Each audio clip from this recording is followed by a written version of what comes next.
할렐루야. 간밤에 잘 주무셨나요? 하나님께서 우리에게 새날을 허락하여 주셨고 오늘이라는 기회를 주셨습니다. 우리에게 주어진 이 기회, 오늘도 선영하며 많은 사람들에게 선한 영향력을 끼치는 한 날이 되었으면 좋겠습니다. 기도하겠습니다. 아버지 하나님 감사드립니다. 우리가 무엇이 간데 사랑해 주시고 또한 오늘이라는 시간을 주셨습니까? 하나님, 우리에게 주신 이 하루가 나의 날이 아님을 알게 하여 주시고 하나님 앞에 사명을 다하라고 주신 날이며 우리에게 허락하신 구원과 기쁨을 누리며 살아가라는 한 날인 줄 알게 하여 주시옵소서. 오늘도 나를 위해 살지 않도록 하여 주시고 주님을 위해 살아가게 하여 주시며 우리 주변에 있는 사람들에게 예수님의 사랑을 전하며 또한 양보하고 배려하며 또한 섬기며 위로하는 삶을 살아갈 수 있도록 인도하여 주옵소서. 하나님, 오늘 하루의 기회가 놓치면 다시 오지 않는 것을 알게 하여 주시고 오늘 하루도 허송세월하는 것이 아니라 우리가 이 하루를 잘 보낼 수 있도록 하나님께 칭찬받는 하루를 보낼 수 있도록 주님 붙잡아 주시옵소서. 예수 그리스도의 이름으로 기도하옵나이다. 아멘. 다 함께 찬송가 183장 찬양 드립니다.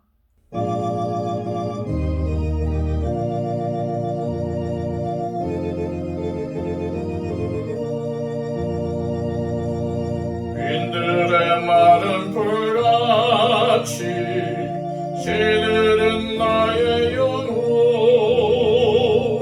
주님이 약속한 성령 간절히 기다리네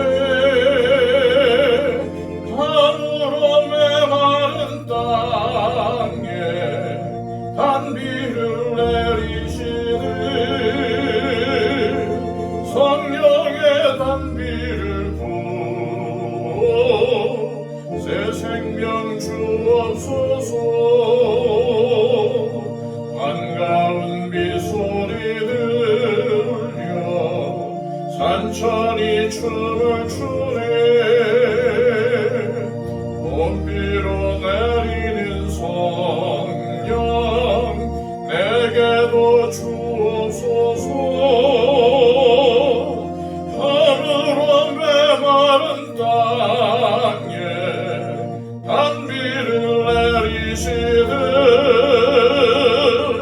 성령의 단비를 부어 새 생명 주옵소서. 절 따라 우로를 내려 조목이 무성하니 갈급한 내 심령 위에 성령을 부으소서. 하늘로 메마른 땅에 단비를 내리시듯 성령의 단비를 부어 새 생명 주옵소서. 참되신 사랑의 온냐 어길 수 있사오랴 오늘의 흡족한 은혜 주실 줄 믿습니다. 하늘로 메마른 땅에 단비를 내리시듯 성령의 단비를 부어 새 생명 주옵소서.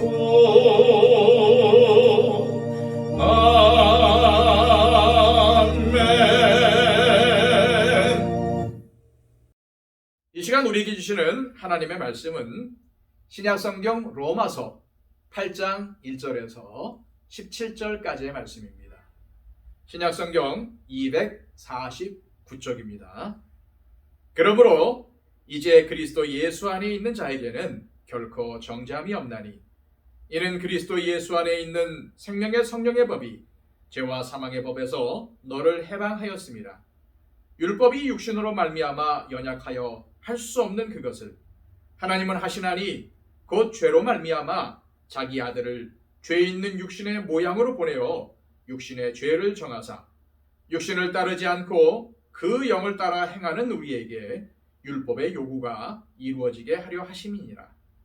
육신을 따르는 자는 육신의 일을, 영을 따르는 자는 영의 일을 생각하나니 육신의 생각은 사망이요 영의 생각은 생명과 평안이니라. 육신의 생각은 하나님과 원수가 되나니 이는 하나님의 법에 굴복하지 아니할 뿐 아니라 할 수도 없음이라. 육신에 있는 자들은 하나님을 기쁘시게 할 수 없느니라. 만일 너희 속에 하나님의 영이 거하시면 너희가 육신에 있지 아니하고 영에 있나니 누구든지 그리스도의 영이 없으면 그리스도의 사람이 아니라. 또 그리스도께서 너희 안에 계시면 몸은 죄로 말미암아 죽은 것이나 영은 의로 말미암아 살아있는 것이니라. 예수를 죽은 자 가운데서 살리신 이의 영이 너희 안에 거하시면 그리스도 예수를 죽은 자 가운데서 살리신 이가 너희 안에 거하시는 그의 영으로 말미암아 너희 죽을 몸도 살리시리라. 그러므로 형제들아 우리가 빚진 자로되 육신에게 져서 육신대로 살 것이 아니니라. 너희가 육신대로 살면 반드시 죽을 것이로되 영으로서 몸의 행실을 죽이면 살리니 무릇 하나님의 영으로 인도함을 받는 사람은 곧 하나님의 아들이라. 너희는 다시 무서워하는 종의 영을 받지 아니하고 양자의 영을 받았으므로 우리가 아빠 아버지라고 부르짖느니라. 성령이 친히 우리의 영과 더불어 우리가 하나님의 자녀인 것을 증언하시나니 자녀이면 또한 상속자 곧 하나님의 상속자요 그리스도와 함께한 상속자니 우리가 그와 함께 영광을 받기 위하여 고난도 함께 받아야 할 것이니라. 아멘.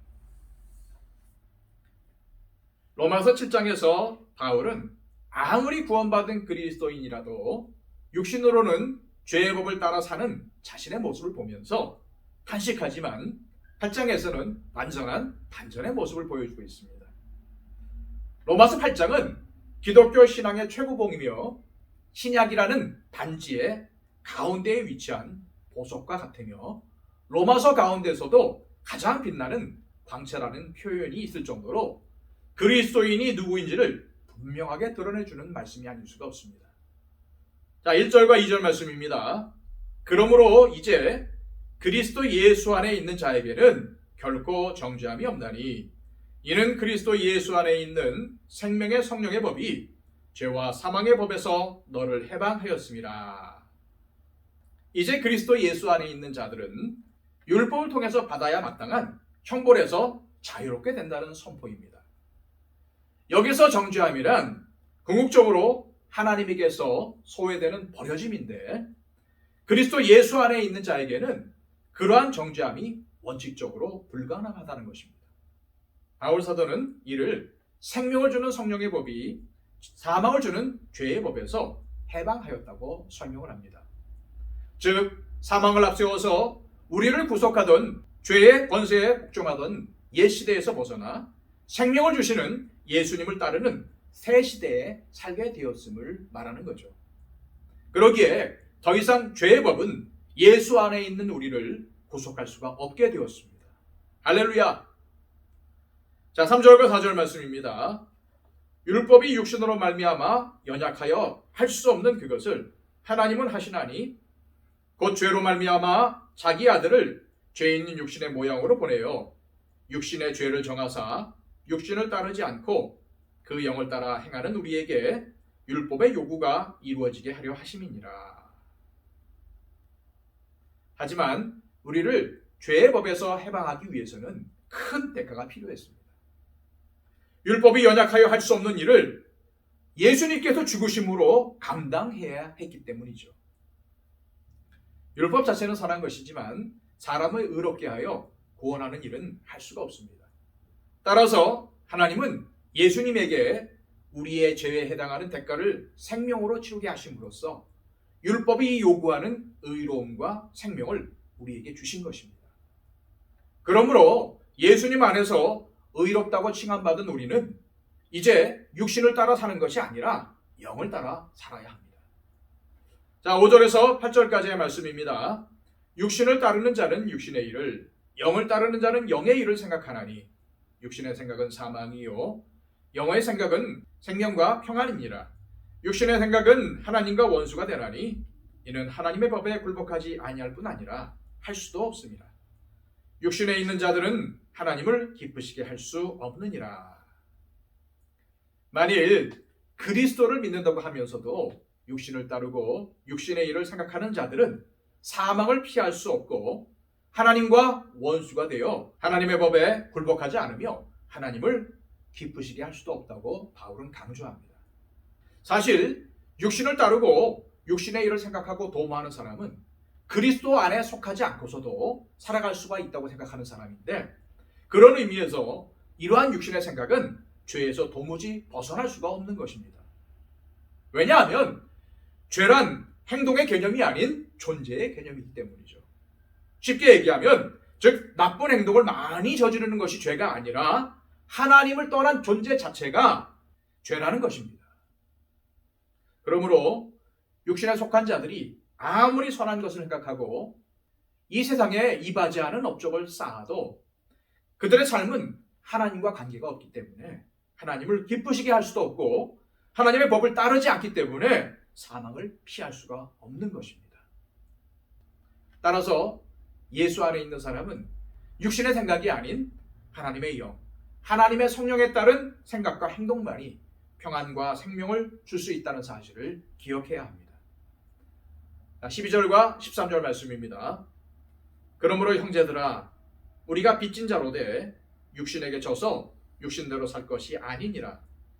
너희가 육신대로 살면 반드시 죽을 것이로되 영으로서 몸의 행실을 죽이면 살리니. 바울은 우리가 빚진 자라고 강조합니다. 하지만 이 빚은 육신에게 빚진 것이 아닙니다. 하나님의 뜻을 거스르는 이 세상에는 어떠한 빚도 남아있지 않습니다. 만일 하나님이 우리를 택하시지 않으셨다면 우리는 죄악된 길을 계속 걷다가 영원한 사망을 맞이했을 것입니다. 하지만 하나님께서 은혜로 우리를 택하시고 의롭다고 하셔서 구원의 길을 걷게 하셨습니다. 따라서 우리에게는 하나님의 은혜에 대한 빚만 남아있는 것이죠. 바울 사도는 하나님의 은혜에 빚진 자의 삶은 육신의 소욕, 즉 육신이 시키는 대로 사는 것이 아니라 육신의 행실을 죽이는 삶이라고 강조합니다. 그러면 살리라고 말씀하고 있죠. 우리는 반드시 이 말씀을 마음속에 두어야 합니다. 그리스도인의 삶은 양면성을 지니고 있습니다. 즉 하나님이 은혜로 우리를 불러주시고 구원을 베풀어 주셨다는 사실은 분명합니다. 하지만 동시에 우리의 편에서도 몸의 행실을 죽이며 구원을 이루어가는 일을 해나가야 합니다. 육신의 소욕대로 육신이 시키는 대로 살지 말고 육신에 지지 않도록 결단하고 행동하라는 것입니다. 바울 사도는 14절에서 15절까지의 말씀에서 육신에 지지 않고 영으로서 몸의 행실을 죽이는 삶이 무엇이고 또 그렇게 사는 사람이 어떤 대우를 받는지에 대해서 밝힙니다. 무릇 하나님의 영으로 인도함을 받는 사람은 곧 하나님의 아들이라. 너희는 다시 무서워하는 종의 영을 받지 아니하고 양자의 영을 받았으므로 우리가 아빠 아버지라고 부르짖느니라. 영으로서 몸의 행실을 죽이는 것이 곧 하나님의 영으로 인도를 받는 것임을 밝히면서 바울은 하나님의 영으로 인도함을 받는 그 사람이 바로 하나님의 아들임을 언급합니다. 하나님의 아들이 된 자들은 하나님을 아빠라고 부르게 됩니다. 우리가 육신의 행실을 죽이고 성령님의 인도하심을 받을 때 성령님은 우리의 정서적, 인격적 변화를 이끌어 우리가 아빠라고 부르짖을 수밖에 없도록 만듭니다. 우리가 아무리 큰 고통에 신음하고 괴로워하더라도 하나님을 아빠라고 부를 때에 말할 수 없는 위로를 받고 감격에 휩싸입니다. 아버지 생전에 잘해드리지 못해서 아빠라고 부르면서 흐느끼는 그런 호칭이 아닙니다. 언제나 살아계셔서 내 삶을 품어주시는 하나님을 신뢰하며 내 모든 삶을 맡기며 아빠라고 부르는 것입니다. 16절, 17절 말씀입니다. 성령이 친히 우리의 영과 더불어 우리가 하나님의 자녀인 것을 증언하시나니 자녀이면 또한 상속자, 곧 하나님의 상속자요 그리스도와 함께 한 상속자니 우리가 그와 함께 영광을 받기 위하여 고난도 함께 받아야 할 것이니라. 하나님의 자녀가 되었으면 동시에 상속자가 됩니다. 죄인에서 의인으로의 신분의 변화만이 아니라 실제로 누리게 될 완전한 혜택까지도 변화되었음을 의미하는 것입니다. 성령님은 우리 안에 계셔서 우리가 하나님의 자녀임을 확신시켜 주십니다. 그렇게 우리는 아들이신 그리스도와 마찬가지로 하나님의 영광을 누리게 되는 상속자가 됩니다. 하지만 이 영광을 얻으려면 이 땅에 머무는 동안 고난의 자리를 통과해야 합니다. 그러나 감사한 것은 우리 혼자 당하는 고난이 아니라 그리스도와 함께하는 고난이라는 점입니다. 우리의 고통과 고난의 순간에도 예수님은 우리와 함께 하십니다. 그러기에 능히 고난을 이겨내고 승리할 수 있음을 믿으시길 바랍니다. 오늘도 내가 영에 속한 자, 하나님의 자녀와 상속자임을 기억하시고 담대하게 참된 자유와 평안을 누리시기를 소망합니다. 자, 이 시간 함께 기도하기로 원합니다. 먼저 내가 누구인지, 내가 어떠한 존재인지를 먼저 생각하시길 바랍니다. 오늘 말씀에서 내가 누구입니까? 그렇죠. 하나님을 아빠, 아버지라고 부를 수 있는 하나님의 자녀입니다. 또한 하나님의 영광을 함께 누릴 상속자입니다. 우리가 어떻게 이러한 영광을 잃어버릴 수가 있겠습니까? 놓칠 수가 있겠습니까? 오늘도 우리의 신분을 잘 기억하시고 세상이 주는 평안과 세상이 주는 쾌락이 아니라 하나님의 영광의 자리에, 하나님의 상속자의 자리에 온전히 설 수 있게 해달라고 기도하시길 바랍니다. 그리고 이 나라 이민족을 위해서 또 우리 더 처치를 위해서 함께 믿음 생활하고 있는 우리 형제자매들을 위해서 이 세계의 평안과 하루속히 전쟁이 그치도록 또한 온 세계를 다니면서 복음을 전파하는 선교사님들의 사역을 위해서 기도해 주시기 바랍니다. 다 함께 기도하겠습니다.